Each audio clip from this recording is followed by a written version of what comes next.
도경과 역사서의 마지막 강좌입니다. 제10강 성전 체제와 분단 신앙, 그리고 분단 왕국의 전쟁 사에 대한 것을 공부하도록 하겠습니다. 다윗이 통일 왕국을 한 다음에 그 수도를 국경지대로 옮겨서 남북 왕조의 중간지대에 국가의 중심을 가져오고, 그 다음에 남북 왕조의 고르게 그 인재를 등용해서 서로 이제 유다 출신의 하나 하면은 북왕국 출신의 하나 뭐 이렇게 해갖고 그 인사에 있어서 탕평책을 실시했다 하는 건 이제 말씀을 드렸습니다. 그 다음에 또 하나의 중요한 것은 이데올로기 면에서 굉장한 취약점을 가지고 있죠. 다윗은 그 블레셋의 봉신으로 나중에 그 힘으로 남북 왕조를 통일했기 때문에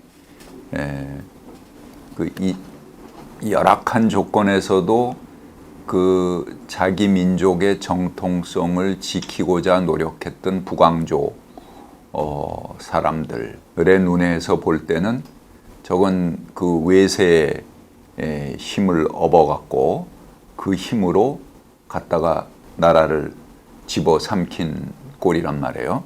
그래서 이거는 다윗이 생각하기에 그 국가의 정통성을 확립해야 되겠다. 근데 국가의 정통성 확립으로 제일 좋은 거는 야훼 신앙이죠. 근데 이 야훼 신앙을 중심에 모셔야 될 텐데 그 야훼 신앙의 가장 상징물이 법궤 아닙니까? 근데 이 법궤가 블레셋과의 전쟁에서 뺏겼죠. 그러니까 블레셋이 뺏어간 그 법궤를 이제 다윗이 다시 가져다가 이스라엘 중앙의 하나의 정신적인 중심으로 이 법궤를 중심으로 야훼 신앙을 복원하는 일을 꾀하게 됩니다. 그런데 그 블레셋의 그 법궤를 옮겨오는 일이 그렇게 순조롭지가 않습니다. 그 법궤를 모셔오는 과정에서 사무엘하 6장에 나오죠. 여러분들 이렇게 성경을 펴서 제목이라도 한번 보시기 바랍니다. 그러면 법궤를 옮겨오는 이야기가 나옵니다. 근데 이 법궤를 옮겨오는 일을 아주 대대적인 국가 행사로 치릅니다. 법궤를 원래 옮겨오려면은 법궤는 두 사람이 어깨에 메고 드는 거예요. 그러니까는 조그만 궤짝이고 이렇게 나무 막대기에 꿰갖고 앞에 사람 한 뒤에 사람 이렇게 양쪽에 뭐 우리 물치개 지듯이 그냥 이렇게 메고 움직이는 그런 거였거든요. 그런데 이 법궤를 모셔오는데 사무엘하 6장에 보면은 정병을 몇만 명을 동원합니까? 3만 명을 동원해서 법궤를 모셔오게 됩니다. 그런데 그러니까는 이건 법궤를 모셔오는 게 단지 법궤를 난짝 드는 그런 역할이 아니라는 거죠. 뭔가 정병 3만 명을 법궤를 운송하는 일을 위해서 따로 모집할 정도로 굉장히 긴장되는 일입니다.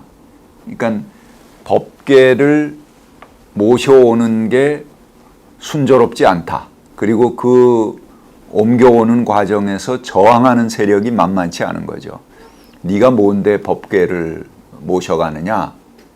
결국 블레셋에 의해서 탈취됐던 법궤잖아요.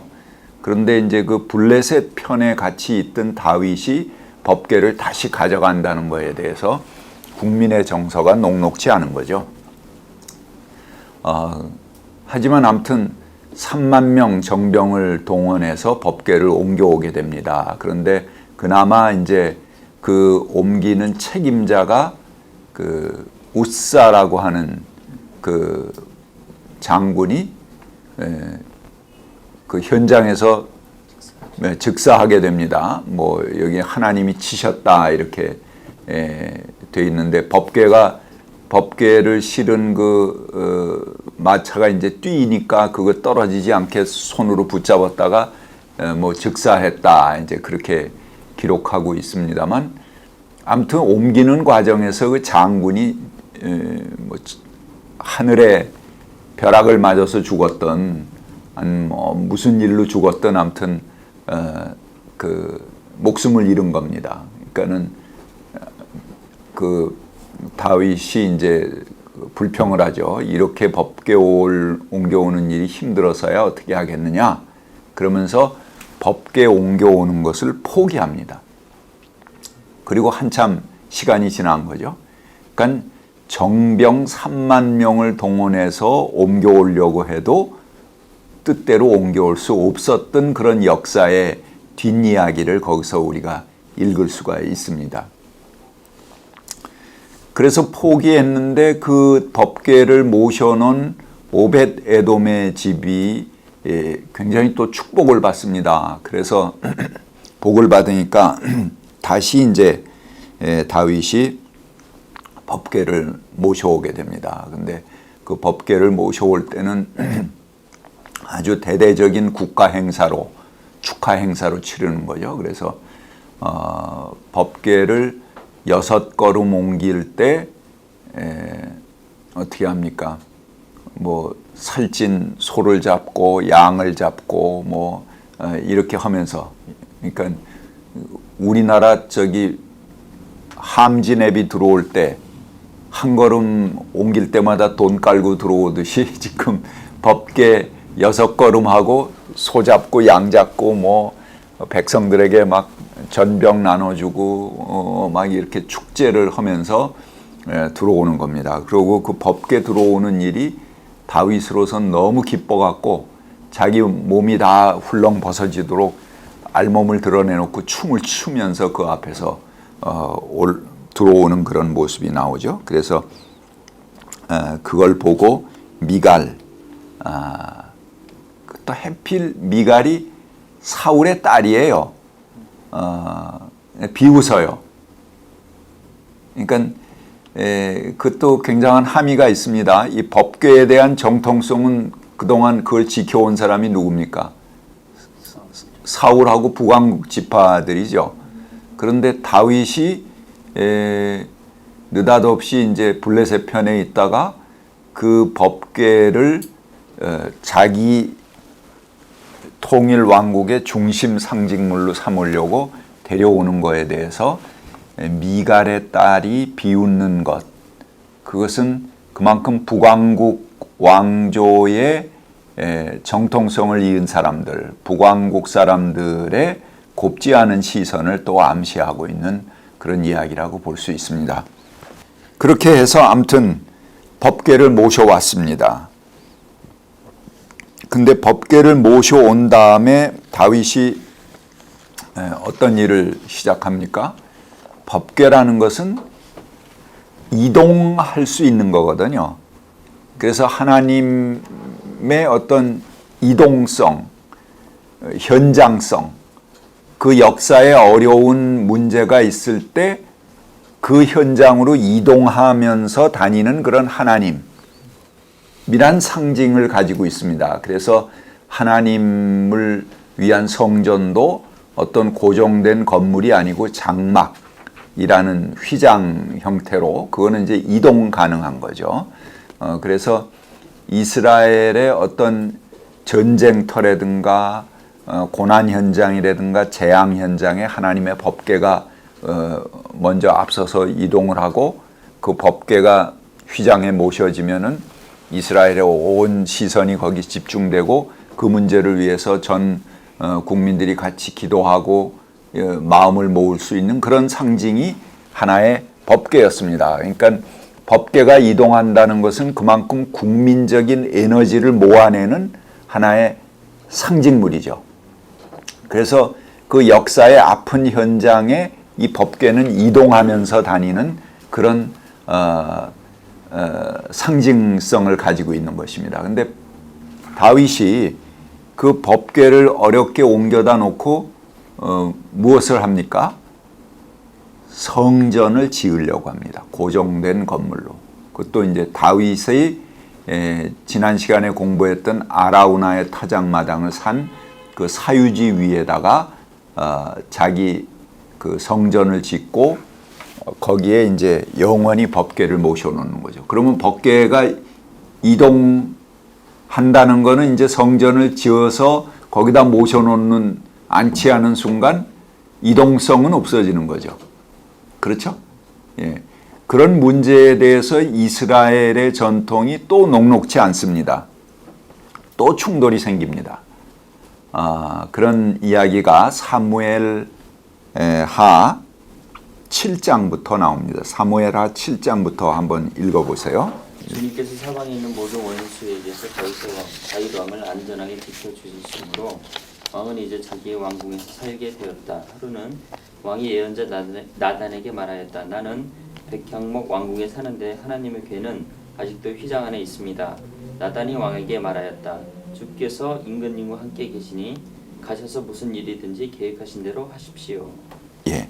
자, 이 이야기는 성전을 짓자는 겁니까? 말자는 겁니까? 성전을 건축해야 된다 하는 얘기죠. 나는 백향목 왕궁에 사는데 하나님의 궤는 아직도 휘장 안에 있으니까 이거 말이 되겠느냐? 그런 것이 이제 성전을 짓자는 사람들의 논리가 여기 들어가 있습니다. 물론 이제 다윗을 중심으로 주장되는 것이죠. 이게 하나님의 궤가 너무 초라한 곳에 있다. 나는 다윗 왕궁에 있는데 그런 명분으로 이제 성전 건축을 시도하려고 합니다. 그런데 4절부터 7절까지는 또 조금 다른 논리가 제시됩니다. 그거 한번 읽어보세요. 4절부터 7절. 그러나 바로 그날 밤에 주님께서 나단에게 말씀하셨다. 너는 내 종 다윗에게 가서 전하여라. 나 주가 말한다. 내가 살 집을 내가 지으려고 하느냐. 그러나 나는 이스라엘 자손을 이집트에서 데리고 올라온 날로부터 오늘에 이르기까지 어떤 집에도 살지 않고 오직 장막이나 성막에 있으면서 옮겨다니며 지냈다. 내가 이스라엘에 온 자손과 함께 옮겨다닌 모든 곳에서 내가 나의 백성 이스라엘을 돌보라고 명한 이스라엘 그 어느 지파에라도 나의 백향목 집을 지어주지 않은 것을 두고 말한 적이 있느냐. 자, 이거는 성전 건축하자는 얘기입니까? 말자는 얘기입니까? 말자는 얘기죠. 반대되는 그런 주장을 슬쩍 성전 건축의 이야기 속에 삽입해 넣은 것입니다. 그렇지만 여기에는 성전 건축을 완강하게 반대하는 그런 국민의 여론이 거기 나타나 있습니다. 내가 이스라엘 자손을 이집트에서 데리고 올라온 날부터 오늘에 이르기까지 어떤 집에서도 살지 않고 장막이나 성막에 있으면서 옮겨 다니면서 지냈다. 그래서 내가 이스라엘 자손과 함께 옮겨 다닌 모든 곳에서 내 백성을 돌봤다는 거죠. 그런데 그 명한 이스라엘 어느 지파에게라도 내게 백향목 집을 지어주지 않은 것을 두고 내가 불평한 적이 있느냐? 이건 그 질 필요 없다. 이제 이런 얘기죠. 실제로 다윗이 예루살렘 성전을 지으려고 했지만 반대가 많아서 짓지 못했습니다. 그래서 결국은 유보하고 있다가 그의 아들 솔로몬에 의해서 건축이 이루어지고 성전 봉헌이 되지요. 자, 그렇지만 8절부터는 또 다른 이야기가 나오게 됩니다. 여기 8절 이후에 나오는 논리는 아주 엄청난 논리인데요. 그럼에도 불구하고 다윗이 자기 하나님을 위해서 성전을 지어 바침으로 인해서 이제 하나님은 다윗에게 영원한 왕조를 반대급불로 선물을 줍니다. 하나님께 집을 지어 바침으로써 하나님은 다윗에게 왕조를 주세요. 그러니까는 이 왕조라는 것은 단순히 건축의 개념, 건물의 개념이 아니고 영원히 다윗의 후손에서 왕이 날 것이다 하는 그런 그 왕조에 대한 약속을 주는 거죠. 다윗을 중심으로 한 그런 한 왕조의 건설을 축복으로 주십니다. 이 장면이 그 나단의 신탁이다 이렇게 부르는 부분인데요. 다윗 왕조 신학의 마그나 카르타다 이렇게 불리는 그런 부분입니다. 그러니까 다윗 왕조 신학의 토대가 되는 그런 신탁이죠. 그래서 이 다윗 왕조 신학의 아주 가장 중요한 헌장이 되는 그런 내용을 이제 나단의 신탁, 나단에 의해서 다윗에게 주게 됩니다. 그 이야기가 사무엘하 7장 8절부터 11절까지 나옵니다. 그것도 한번 읽어보세요. 그러므로 이제 너는 나의 종 다윗에게 전하여라. 나 만군의 주가 말한다. 양떼를 따라다니던 너를 목장에서 데려다가 내 백성 이스라엘의 통치자로 삼은 것은 바로 나다. 나는 내가 어디로 가든지 언제나 너와 함께 있어서 내 모든 원수를 내 앞에서 물리쳐 주었다. 나는 이제 내 이름을 세상에서 위대한 사람들의 이름과 같이 빛나게 해주겠다. 이제 내가 한 곳을 정하여 거기에 내 백성 이스라엘을 심어 그들이 자기의 땅에서 자리 잡고 살면서 다시는 옮겨 다닐 필요가 없도록 하고 이전과 같이 악한 사람들에게 억압을 받는 일이 없도록 하겠다. 이전에 내가 나의 백성 이스라엘에게 사사들을 세워준 때와는 달리 내가 너를 너의 모든 원수에게서 보호하여서 평안히 살게 하겠다. 그뿐만 아니라 나 주가 너의 집안을 한 왕조로 만들겠다는 것을 이제 나 주가 너에게 선언한다. 예, 이 집에 성전을 건축해 준 그 대가로 하나님께서 너의 집안을 왕조로 만들어 주겠다 이렇게 약속을 하십니다. 근데 여기 이제 제 11절까지 읽으셨는데요. 그 이후에 계속 되어지는 본문의 17절까지 본문을 보면은 이렇게 나옵니다. 만약 너희가 내 말을 안 들으면은 안 듣는다고 하더라도 내가 너에 대한 사랑은 거두지 않겠다. 그런 약속을 주십니다. 그래서 이제까지의 하나님과 계약을 맺는 패턴이 두 가지 형태가 있습니다. 하나는 모세 계약이라고 하는 건데요. 그거는 출애굽기 19장 5절부터 6절까지에 보면은 출애굽기 20장에 뭐가 있습니까? 십계명이죠. 십계명 이전에 이스라엘 백성들이 전부 산에 올라가서 시내산에 올라가서 하나님을 대면하게 됩니다. 그러면서 하나님과 계약을 체결하는 형식으로 이 계명을 받게 되는데 그때에 준 말씀이 출애굽기 19장 5절 6절입니다. 그걸 한번 읽어보세요. 세계가 다 내게 속하였나니 너희가 내 말을 잘 듣고 내 언약을 지키면 너희는 모든 민족 중에서 내 소유가 되겠고 너희가 내게 대하여 제사장 나라가 되며 거룩한 백성이 되리라. 너는 이 말을 이스라엘 자손에게 전할지니라. 예. 거기 보면은 어떻게 되어 있습니까? 그 계약이 if then의 형식으로 되어 있습니다. 만약 너희가 내 말을 잘 듣고 잘 지키면 내가 너희에게 복을 주겠다 이렇게 되어 있죠. 예, 그것이 모세 계약, 모세 이 시내산 계약의 하나의 중심적인 그런 틀입니다. 그러니까는 약속의 유효성이라는 것은 조건적이에요. 어떨 때, 그 백성이 하나님의 말씀을 잘 들을 때, 예만 유효한 거죠. 그런데 지금 여기 사무엘하 7장 8절부터 17절까지 나오는 그 계약에는 좀 달라집니다. 너희가 잘못하면 내가 치겠지만, 너희 후손들이 만약에 다윗의 후손이 잘못하면 내가 치겠지만, 그럼에도 불구하고 그들에게서 내 사랑은 거두지 않겠다. 그렇게 이야기하죠. 예? 예. 그러니까는 여기에 계약은 너희가 뭐 한다면 내가 복을 주겠다 하는 if then의 형식이 아니고 nevertheless입니다. 그럼에도 불구하고 내가 너희에 대한 사랑은 거두지 않겠다. 이런 형식이에요. 그래서 이 다윗 왕조의 신학은 여기 모세계약, 이게 다윗계약이라고 그러고 모세계약이라고 이렇게 이야기하는데요.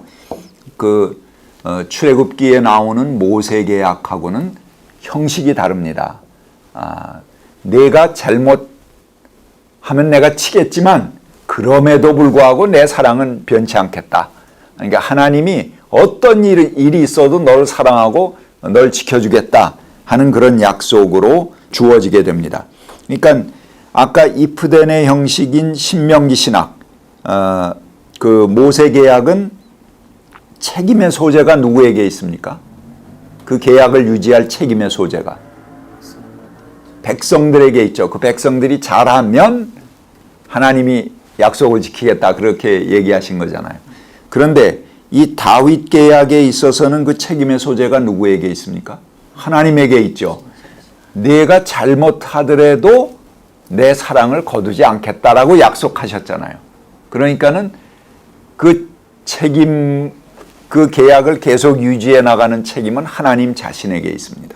그 이제 15절, 16절에 나오는데요. 그 부분만 한번 읽어보세요. 15절, 16절. 내가 내 앞에서 물러나게 한 사울에게서 내 은총을 빼앗은 것처럼 그에게서 빼앗지는 아니하리라. 내 집과 내 나라가 내 앞에서 영원히 보존되고 내 왕위가 영원히 견고하리라 하셨다 하라. 네, 잘못해도 사울을 친 것 같이, 이게 북왕국을 상징하는 거죠. 그렇게 내 사랑을 거두진 않겠다. 내 왕위가 영원히 이어가겠다. 이런 약속입니다. 그래서 이 모세 계약은 주로 북왕조의 하나의 중심적인 그런 신학이었다, 이렇게 볼 수 있습니다. 그러나 다윗 계약은 남왕조의 새로운 왕조 이데올로기입니다. 이게 책임의 소재가 북왕조 신학은 왕들에게 있습니다. 그 백성에게 있습니다. 그러니까는 잘못하면 언제든지 갈아낼 수 있고 바꿔낼 수 있습니다. 그러나 남왕조는 왕이 잘못해도 그 약속은 하나님이 널 영원히 지키겠다 하고 하신 약속에 근거하기 때문에 그 왕조를 이끌어갈 책임은 하나님에게 있습니다. 그러니까 그 왕조를 이어가는 것은 절대적인 하나님의 명령입니다. 그러나 북왕조는 상대적입니다. 왕조가 잘못하면 언제든지 그는 쳐버릴 수 있는 그런 신학적 근거를 가지고 있습니다. 자, 여기서 뭐 제가 어느 신학은 좋고 어느 신학은 나쁘다 이렇게 이야기하려고 하는 것은 아닙니다. 여기 모세계약은 신약 시대에 내려오면은 야고보 신학으로 인간의 행위 없는 믿음은 죽은 믿음이다 하는 야고보 신학으로 발전합니다. 또 다윗 계약은 네 구원은 행위에서 나는 것이 아니다 하는 그런 바울의 신학으로 발전하게 됩니다. 그러니까 그 두 개 다 유용한 것이죠. 그리고 우리들에게 아주 중요한 신학적인 중요성을 우리에게 전달해 주는 내용입니다. 그러나 아무튼 그 패턴이 하나는 북왕조의 중심 패턴이고 하나는 남왕조의 중심 패턴으로 갔다. 그리고 남왕조는 바로 왕조 그 신학, 그러니까 왕조 이데올로기죠. 이데올로기를 이 나단의 신탁에 근거해서 갖게 됐다 하는 것을 볼 수가 있습니다. 실제로 북왕조는 뭐 신학이 그래서 그랬는지 굉장히 왕조가 자주 바뀝니다. 그래서 북왕조가 200년 동안만 존속하고 아시리아에 멸망하고 전부 노예로 잡혀가게 됐는데 200년 동안 19왕이 들었습니다. 그리고 왕조 자체도 9왕조가 들었습니다. 그러니까 아들 이어 내려오던 게 끊기고 거의 그러니까 평균적으로 두 왕조 정도, 두 왕 정도 가서 그 다음에 그 맥이 끊겼다 이렇게 봐야죠. 그게 이제 북왕조의 그 왕조가 난립하는 그런 현상이 됩니다. 그런데 비해서 남왕조는 350년 동안 지속이 됐습니다. 북왕조보다 훨씬 오래 지속이 됐는데 계속 다윗 왕조, 단일 왕조로 지속이 됩니다. 딱 한 번 아달리아라고 하는 아합의 딸에 의해서 그 잠깐 결혼 동맹 맺어온 아합의 딸이 다윗 왕조의 맥을 끊고 왕 노릇을 한 적이 있습니다. 그거 이제 금방 또 다시 복구가 됐는데요. 그때를 제외하고는 전부 다윗 왕조, 다윗의 후손에 의해서 그 단일한 왕조로 이어지게 됩니다. 이게 물론 신학이 달라서 이렇게 그랬다 이렇게 볼 수도 있습니다. 여기 아주 신학적인 것도 굉장히 중요한 역할을 했겠죠. 그 왕조의 이데올로기니까요.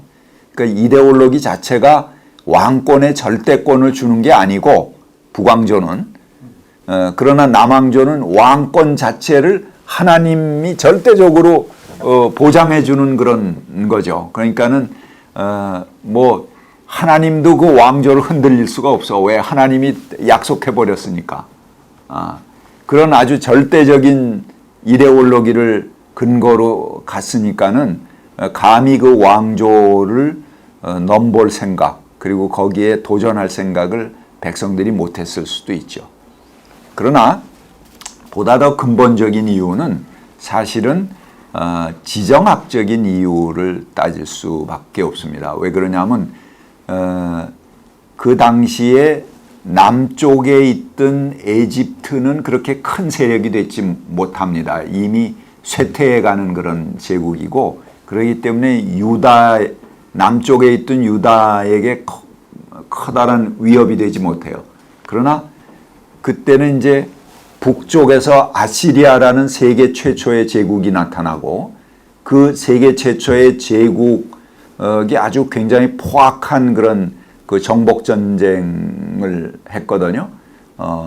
그래서 그 자기가 정복한 나라의 왕족들은 전부 잡아다가 갖다가 자기 그 왕국으로 옮겨다 놓고 노예 생활을 시키고 뭐 이렇게 억류하는 그런 정책을 취했습니다. 그게 이제 아시리아 바벨론으로 이어지는 그런 제국의 하나의 정복의 중요한 기조입니다. 그러니까는 그런 그 막강한 제국들이 주로 북왕국, 메소포타미아 문명 쪽에서 발생을 했고 그쪽이 위협이 되는 시대지 남쪽에 있던 에집트가 위협이 되는 시대는 이미 지나갔어요. 그러니까는 상대적으로 그 제국의 위험을 한 몸에 받는 건 어디입니까? 북왕조죠. 그리고 남왕조는 북왕국 이스라엘이 그래도 다 그런 그 찬 기운을 다 막아주니까 비교적 안정적인 정권을 유지할 수 있었던 게 남왕조입니다. 그래서 그 지정학적인 이유가 더 큰 이유다. 저는 그렇게 생각이 됩니다. 자, 아무튼 이데올로기나 그런 지정학적인 외적인 요인이나 이런 것들이 그 작동을 해서 결국은 북왕조보다는 남왕조가 굉장히 안정적인 그런 정권을 유지할 수 있었다 이렇게 보여집니다. 자, 이 남왕조의 이런 왕조 신학에 어떻게 발전되어 나갔는가 하는 그 추이를 잠깐 보도록 하겠습니다. 원래 그 바알 신앙이라는 것은 뭐냐면 그 땅 자체를 축복해 주는 신앙입니다. 그래서 땅의 소유주에게 절대적인 축복을 해주고 그 소유의 권한이 그 아들들에게 대를 이어서 이어간다 하는 것을 보장해주고 축복해주는 신앙이 바알 신앙입니다. 그러니까는 이 소유주들에게 절대적으로 유리한 신앙이 바알 신앙이죠. 땅을 가지고 있으면은 하나님의 축복까지, 신의 축복까지 보너스로 받아오는 것입니다. 그리고 신은 절대적으로 그 소유권을 옹호해주는 그런 신의 역할입니다. 그래서 바알 신은 그 땅의 소유주를 축복해 줄 뿐 아니라 그 소유주의 집안, 가문이죠. 가문을 축복해 주는, 그래야지 그 후손에게 이어갈 거 아닙니까? 그런 그 상속의 권리를 축복해 주는 그런 신이 바로 이 바알 신입니다. 그래서 이 바알 신앙을 갖는 그런 지역이 어느 지역이 확장되면은 그 앞에 이제 그 이름이 바알 뭐 부올 뭐 바알 뭐뭐 이렇게 해갖고 그 지역 이름이 거기에 따라 붙습니다. 그러니까는 이 바알 신앙은 이 땅, 토지의 소유권하고 아주 밀착된 그런 신앙입니다. 그런데 그래서 이제 다윗도 이스라엘 백성들은 땅을 팔지 않기 때문에 지난번에 봤듯이 아라우나라고 하는 이방 사람의 토지를 사갖고 거기다가 이제 예루살렘 성전 다윗성을 건축하잖아요. 그리고 이제 거기다가 성전도 짓고 그렇게 되는 거죠. 이제 북왕조도 오므리가 그 세멜이라고 하는 사람, 이방 사람입니다. 세멜이라고 하는 사람에게서 토지를 사들여서 거기에 그의 이름을 본따서 사마리아를 건축합니다. 그리고 사마리아를 북왕국의 수도로 삼죠. 그러니까는 남왕국, 북왕국의 수도가 전부 왕의 사유지에 토대해서 서게 되는 것입니다.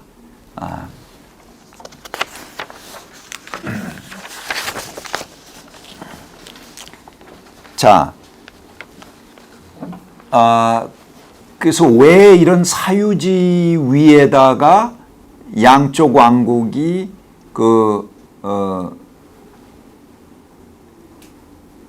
이제 수도를 삼고 그리고 거기에 하나님을 섬기고 그렇게 하게 됐을까요? 그것은 바알 신앙이 가지고 있는 그 틀입니다. 그 땅의 소유자에게 절대적인 축복을 해주고 또 그 소유자의 가문에게 축복해주는 그것을 보장해주고 지켜주는 것이 바알 신앙 아닙니까? 근데 야훼 신앙을 그 바알화 시키는 것이죠. 그래서 그 땅의 소유자인 다윗 또는 오므리 북왕조 그 왕에게 절대적인 축복을 해주고 그의 왕조가 영원하리라 하는 약속을 해주는 겁니다. 오므리 왕조는 오래 가지 못했습니다만 그 뒤에 이제 오므리의 뒤를 이는 아합이 아주 최고의 이스라엘의 그 지경을 넓히고 강성한 국가를 세우게 됩니다. 근데 그 아합은 바로 또 아이러니하게도 야훼 신앙을 가장 핍박한 왕이죠. 일반 역사에서 보기에는 이스라엘을 가장 견고하게 만들고 전성시대로 이끈 왕이 바로 아합 왕입니다. 그래서 그때 이제 다른 사람들이 오므리 왕조, 아합 왕조를 가리켜서 그 이스라엘을 뭐라고 그랬냐면 오므리의 집 이렇게 부를 정도로 그렇게 아주 상징적인 북왕조의 상징적인 왕이 오므리 아합으로 이어지는 그 가문이라고 볼 수가 있습니다. 자, 그러면은 다윗의 후손에서 영원히 왕이 나오리라 하는 그 약속이 어떻게 발전하는지 시편을 통해서 좀 보도록 합시다. 시편 89편 30절부터 37절까지 읽어보시기 바랍니다. 그러나 그의 자손이 내 법을 내버리고 내 규례를 따라서 살지 않고 내 율례를 깨뜨리고 내 계명을 지키지 않으면 나는 그 죄를 물어 채찍으로 치고 그 죄악을 물어 매질할 것이다. 그러나 그에게 약속한 나의 진실함은 변하지 않을 것이며 나는 내 언약을 깨뜨리지 않으면 내 입으로 말한 것을 결코 번복하지 않는다. 내가 나의 거룩함을 두고 한 번 맹세하였는데 어찌 다윗을 속이겠느냐. 그 자손이 영원토록 이어지고 그 왕위는 내 앞에서 태양처럼 있을 것이니 저 달처럼 구름 속에 있는 진실한 증인처럼 영원토록 경박이 서 있을 것이다. 예, 여기서 다윗 왕조에 대해서 내 계명을 지키지 않으면 나는 그 죄를 물어서 채찍으로 치고 죄악을 물어 매질할 것이다 하더라도 어떻게 해요? 그러나 그에게 약속한 나의 진실함은 변하지 않을 것이며, 여기도 nevertheless죠. 예? 그 행위에 상관없습니다.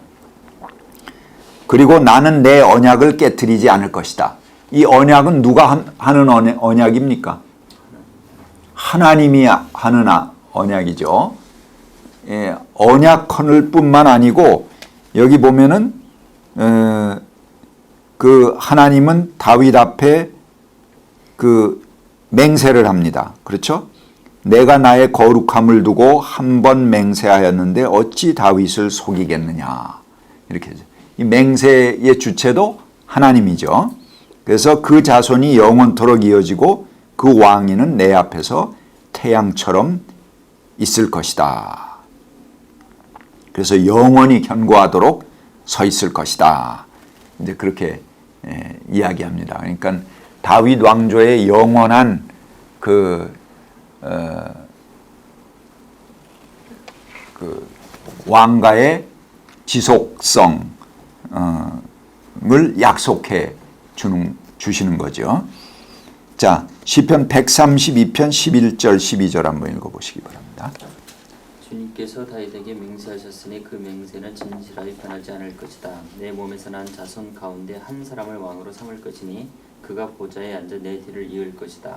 만일 내 자손이 나와 더불어 맺은 언약을 지키고 내가 가르친 그 법도를 지키면 그들의 자손이 대대로 내 뒤를 이어서 내 보좌에 앉을 것이다. 예. 모세 계약에 의하면은 그 자손이 내 뒤를 이어서 보좌에 앉는 건 뭐야? 하나님의 말씀을 잘 지켜야지 가능한 거죠. 그런데 여기서는 뭘 잘 지켜야 됩니까? 하나님께서도 맹세했어요. 네 몸에서 난 자손 가운데 한 사람을 왕으로 삼을 것이니 그의 보좌가 그가 보좌에 앉아 네 뒤를 이을 것이고 이을 것이다. 이렇게 약속을 해 주셨잖아요. 그리고 그거를 맹세했죠, 하나님이. 그렇기 때문에 그 맹세를 그 백성들이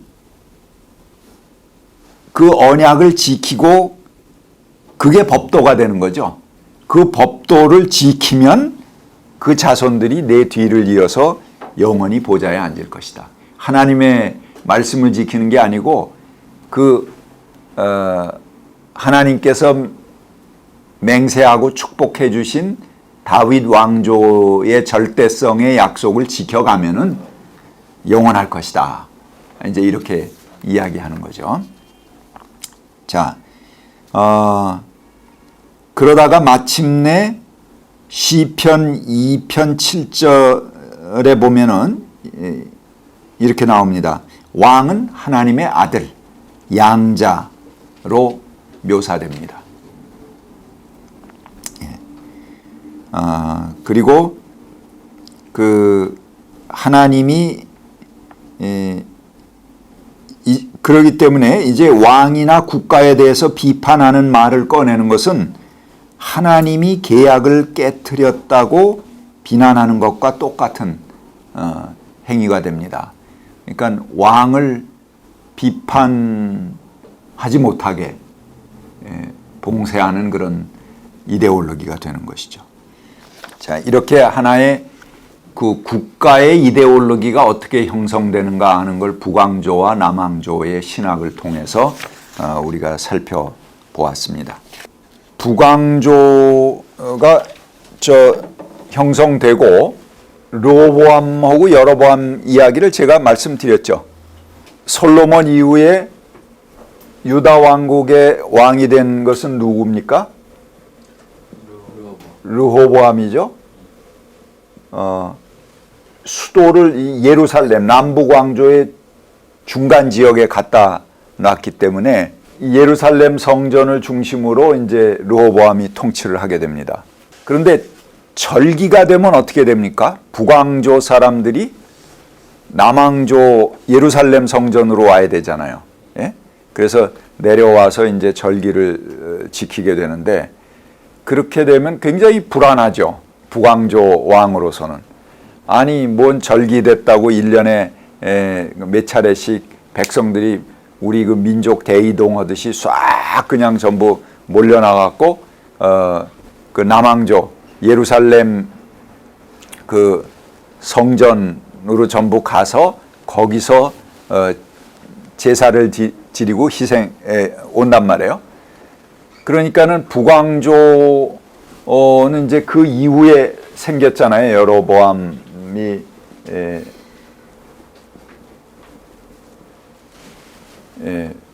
그 이후에 이제 왕조를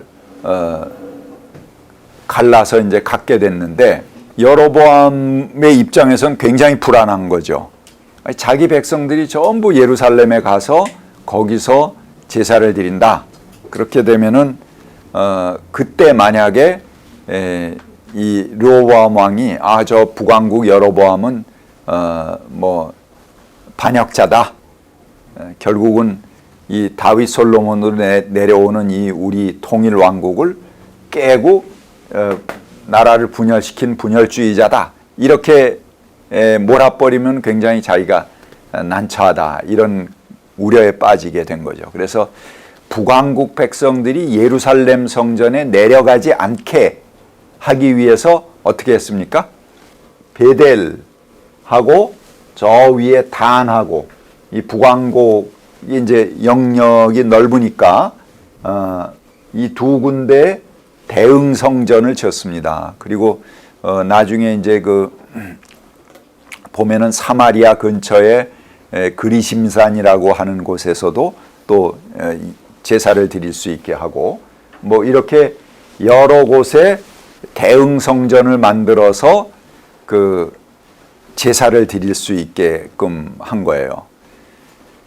자, 그렇게 하다 보니까는 이 북왕국 여로보암을 지지했던 그래서 여로보암을 왕으로 세운 예언자가 있습니다. 그게 누구죠?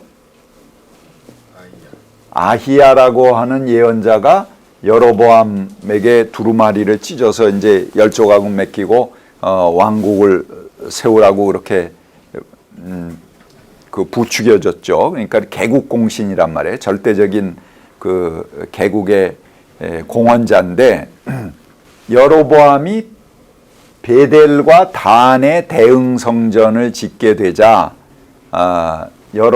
아히야는 여로보암에 대한 지지를 철회해 버립니다. 바로. 그리고 이 북왕국 출신의 예언자들이 여로보암에 대한 지지를 철회해 버리는 거예요. 그리고 남왕국은 어떻게 해요? 예루살렘 성전이 유일한데 이 북왕국 놈들이 베델과 단에 대응 성전을 만들었다. 그러니까 저거는 사입이다 하고 그거를 비난하는 거예요. 근데 여로보암이 그 만든 대응 성전에서 뭘 섬긴다고 비난하죠? 금송아지를 섬긴다고 비난하죠. 이거 지난 시간에 제가 말씀드린 것 같기도 한데. 예, 했죠. 그렇죠. 예. 그래서 이 송아지라는 것은 발등상이라고 그랬잖아요. 그래서 이 금송아지를 섬기는 게 아니고 사실은 그 위에 그 신상을 놓는 것인데 신상을 만들지 않은 거죠. 그러니까 야훼 하나님을 상징하는 그런 상입니다. 그러니까는 이 북왕조는 이 금송아지를 섬긴다 그래갖고 여로보암은 아주 나쁜 왕의 전형이에요. 그래서 그 모든 역사 서술에 있어서 그도 여로보암의 길을 따라갔다. 그도 여로보암의 길을 따라갔다. 이렇게 하죠. 그러니까 나쁜 왕의 전형이 돼버린 거죠. 그러나 사실은 남왕조도 거룹이라고 하는 똑같은 그런 짐승상을 예루살렘 성전에 놓고 있다고 그렇게 이야기를 했죠. 이렇게 해서 남북 왕조가 서로 저놈은 사입이다, 저놈은 악의 전형이다, 이렇게 왕조끼리 서로 비난하게 되는데 그 비난의 핵심 내용이 뭡니까? 종교입니다. 그리고 저건 이거 사실은 베델과 단에 있는 것도 야훼 하나님을 섬기는 거죠. 예? 그런데 야훼 하나님 섬기는 게 아니고 금송아지 섬기는 거다. 또 북왕조는 예루살렘 성전 그 네 무슨 역사적 근거가 있냐? 이방인들이 있던 곳에 그냥 날조해서 만든 그게 무슨 야훼 하나님하고 무슨 상관이 있느냐? 뭐 이러고 비난을 하는 거고요. 그러니까 베델과 단은 고대 종교 전통들이 있는 곳입니다. 베델 하면은 야곱이 잠 깨어 일한 후 돌베개 그 단을 쌓고 예배드린 곳이죠. 그러니까는 굉장히 조상 때부터 내려오는 굉장한 종교적 전통이 있는 곳이에요. 그러니까는 서로 자기 성전이 이 야훼 신앙의 중심지다. 정통성을 가지고 있다. 이걸 가지고 상대를 비난하는 겁니다. 저놈은 사입이다. 저건 악의 전형이다. 저건 거짓, 금송아지를 섬기는 것이고 저건 이방, 잡신을 섬기는 거고 이렇게 서로 비난하면서 서로의 종교를 폄하하고 이단이라고 그러고 그리고 그것이 바로 그 하나님을 배반하는 그런 이방신을 섬기는 거다 하고 서로 그렇게 비난했던 거예요. 그러니까는 이들의 분단 이데올로기의 중심은 하나의 종교적 적대성이죠. 그렇죠? 종교적 적대성. 으로 이어지는 겁니다. 그래서 상대를 저건 이단이다. 저건 그 반 하나님이다. 반 야훼다. 하나님 이방신을 섬기는 거고 금송아지를 섬기는 거다. 이렇게 하나의 자기 종교적인 적대감을 중심으로 분단 이데올로기를 만든 겁니다. 그러니까 이게 굉장히 무서운 거예요. 왕끼리 정치적으로 갈라지게 되면 그거는 뭐 금방 해소가 될 수 있습니다. 여러분 정치적으로 적대적이었던 나라들이 얼마나 서로 나중에 이제 급격하게 이렇게 하나가 되고 화해가 되고 그럽니까? 베트남하고 미국이 전쟁을 치렀는데 지금은 수교하고 만나고 있죠. 그 전쟁 끝난 다음에 베트남이 이제 미국을 물리친 다음에 중국이 옳았구나. 우리가 영향력을 행사해야지 그러고 중국이 베트남을 쳤습니다. 그래갖고 중국이 베트남을 먹으려고 그러니까 베트남이 중국하고 또 전쟁을 해요. 그래서 또 이겨요. 이게 대단한 나라입니다. 베트남이. 중국, 미국을 내리 이기고 자기들의 독자적인 독립성을 획득한 대단한 나라예요. 근데 지금은 또 중국하고도 다시 좋은 관계를 갖고 이렇게 어제의 적이지만 금방 정치적으로 바뀔 수 있는 거예요. 근데 이스라엘은 그게 안 됩니다. 이스라엘은. 왜? 그 남왕조가 멸망한 것, 북왕조부터 보면 북왕조가 멸망한 게 BC 720년입니다. 721년 정확히 얘기하면.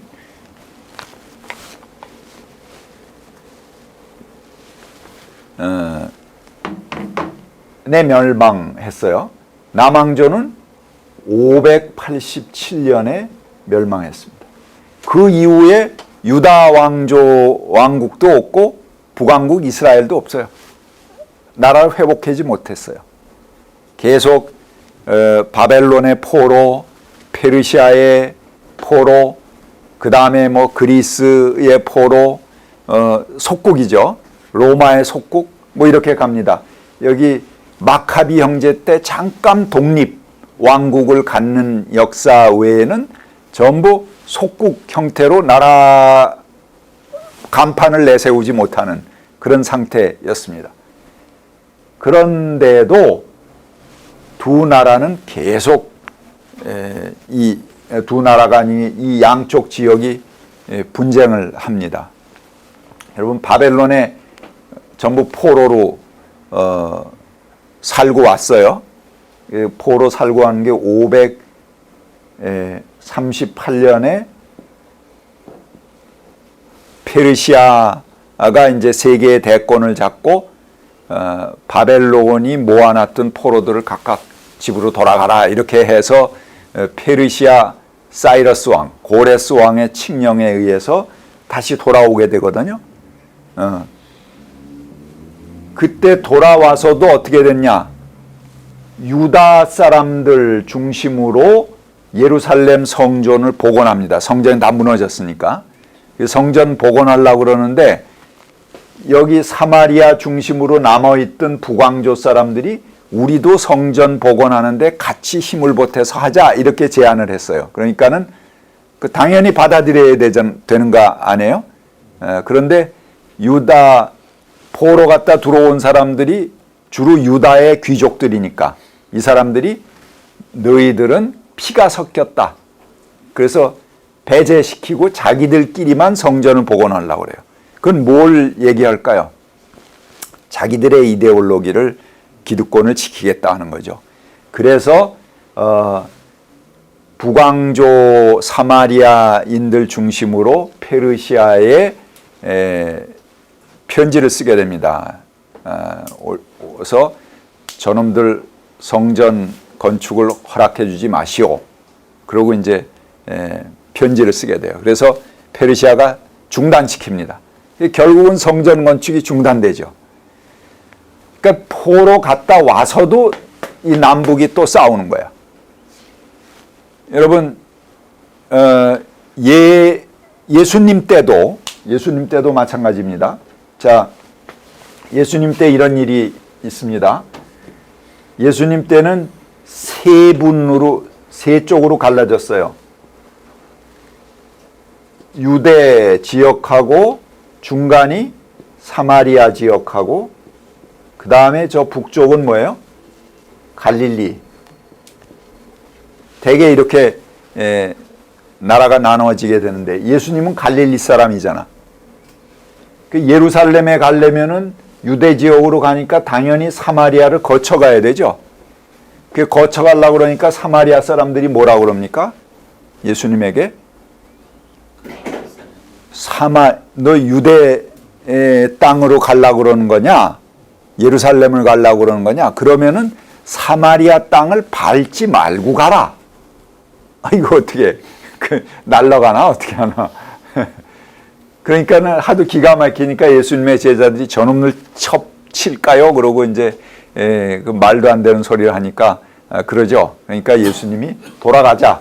그래서 이렇게 사마리아를 비켜서 돌아가시는 그런 얘기가 나옵니다. 그러니까 그 당시에 예수님 때문에 나라 망하고 벌써 몇 년이 됐습니까? 700년이 지났고 600년이 지났어요. 그랬는데도 유대와 사마리아는 철천지 원수입니다. 왜? 유대는 남왕국의 중심이고 사마리아는 북왕조의 수도였고 중심이죠. 그러니까 그 지역 감정이 그대로 남아있는 겁니다. 그 우물가의 여인, 예수님이 이제 만나서 대화했죠. 그때 이 여자 여인이 처음 하는 말이 뭡니까? 당신은 유대 사람이고 또 그 남자인데 나는 북왕조 사마리아 사람이고 또 여자인데 당신이 나에게 물을 달라고 그러는 거냐?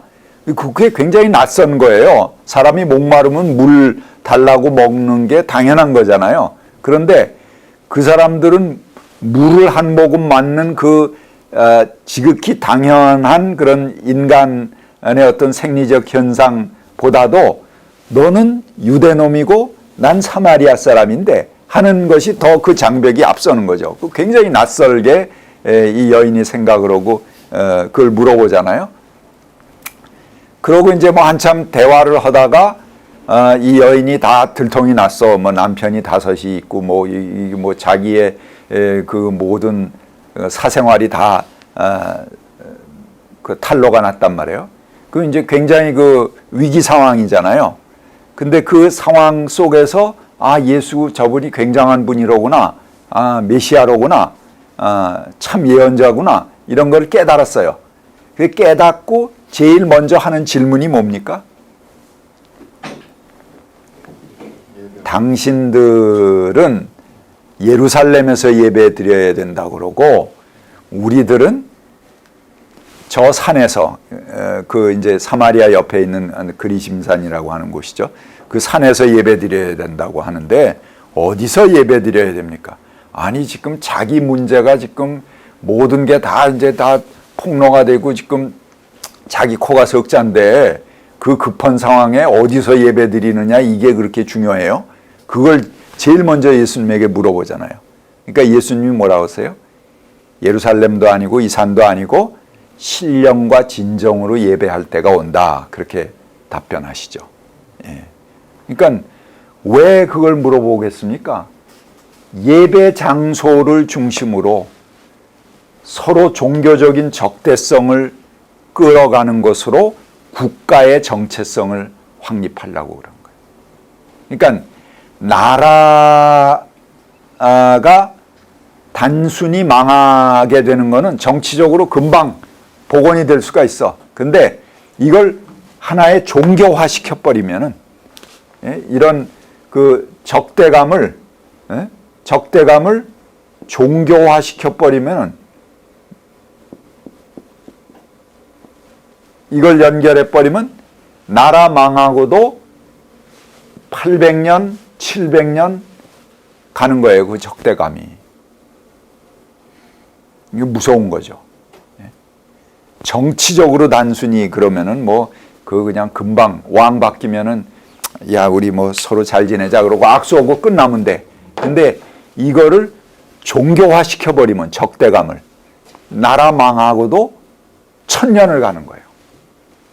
그러니까 예수님 때 사마리아인들을 사람 취급 안 하고 그런 게 뭡니까? 단지 어떤 지역의 문제가 아니고 이게 이 북왕조, 남왕조 이어오는 그 분단의 어떤 응어리들입니다. 그것이 사마리아 사람하고는 상종도 안 하고 그 취급도 안 하려고 그러고 서로 그런 그 적대감으로 굳어오는 거죠. 그러니까 아주 오래된 지역 감정으로 고착돼 있다 하는 것입니다. 그렇기 때문에 이 이데올로기 문제 이런 것들을 종교화 시키면 안 돼요. 근데 우리 참 걱정인 것은 한민족도 6.25 때나 이렇게 되면은 이렇게 차에다가 마이크 들고 다니면서 멸공 써갖고 다니면서 외치고 그러는 건 전부 이제 기독교 교회들이잖아요. 무슨 승일교회인가 특별히 그런 교회에서 그렇게 하더라고요. 그리고 어디 있는 교회인지 모르겠는데 아무튼 그런 차들이 나와 돌아다니면서 아주 저놈들은 멸공해야 된다. 이렇게 얘기하고 하나님도 없는 것들, 저 빨갱이들, 그리고 그 적대감, 우리 기독교인들은 반공의 최후의 보루다. 이렇게 하면서 이야기하죠. 예수님이 이웃을 사랑하라고 그랬지. 그걸 반대하라고 그랬나? 그리고 그걸 멸망시켜서 멸공하라고 그런 게 예수님의 말씀에 어디에 나와요? 원수까지 사랑하라고 그랬지. 이렇게 적대감을 하나의 종교화 시켜버리게 되면 남과 북의 기류는 금방 바뀔 수도 있어요. 정치적으로는. 근데 그걸 종교화 시켜버리면 이게 1000년, 2000년 가는 적개심이 되는 거죠. 그렇게 되면 이게 풀어지지가 않습니다. 그래서 그런 점은 특별히 우리 종교인들이 조심해야 될 점이고, 이 하나님이 최우선이지 국가의 이데올로기가 최우선이 아니에요. 그리고 우리가 어떤 상황에 있든지 어떤 사람을 반대하는 것으로 신앙을 삼아서는 안 되는 거죠. 그건 반신앙적인 거고 그리스도의 그 사랑의 복음에 위배되는 거죠. 더군다나 그들을 죽여서 멸망시키는 것을 우리의 신앙의 본질로 삼게 되는 것은 이 복음서 어디에도 나타나지 않는 그런 잘못입니다. 그리고 이스라엘의 역사를 보세요. 결국은 남북 왕조로 갈라져 싸우다가 망했어. 이제 이어서 보겠습니다만 남북 왕조가 서로 전쟁을 하게 됩니다. 그 전쟁을 하다가 한 번도 통일하지 못하고 각각 망해버리는 거예요. 북왕조는 아시리아에 의해서 속국으로 망하고 남왕조는 바벨론에 의해서 속국으로 망하고 그래서 소멸됐어요. 나라가 없어진 거예요. 그러니까 그게 이스라엘의 역사예요. 그러니까 이스라엘 역사를 한마디로 집약을 하면 둘로 갈라져서 싸우다가 망했다. 그거예요. 그게 이스라엘 역사를 한마디로 요약한 겁니다. 그걸 우린 성경으로 가지고 있어요. 근데 그 성경을 보는 사람들은 또 죽어라 하고 싸우려고 그래. 남북. 너희들은 다 화해해도 우리는 최후의 보루다. 저놈들을 받아들일 수 없다. 하는 걸 신앙의 신조로 삼고 북핵은 절대 하나가 안 된다. 이렇게 이야기하는 것을 신앙화시키는 거야말로 아주 매우 위험한 일이다 하는 것이죠. 그냥 그거는 정치 문제로 그냥 놔둬야지 그거를 어떤 신앙과 연결시키는 것은 그 매우 위험한 일이다 이렇게 볼 수 있습니다. 오히려 그리스도의 말씀으로 우리가 그걸 받아들인다면 빨리 만나고 화해하고 하나가 되고 평화를 추구하는 것이 기독교인들의 어떻게 신앙의 내용이 돼야 되는 거죠. 오히려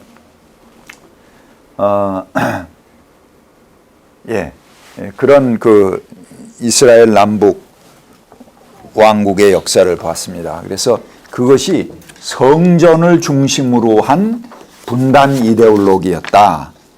그래서 결국은 그 분단 이데올로기를 극복하지 못했다 하는 것입니다.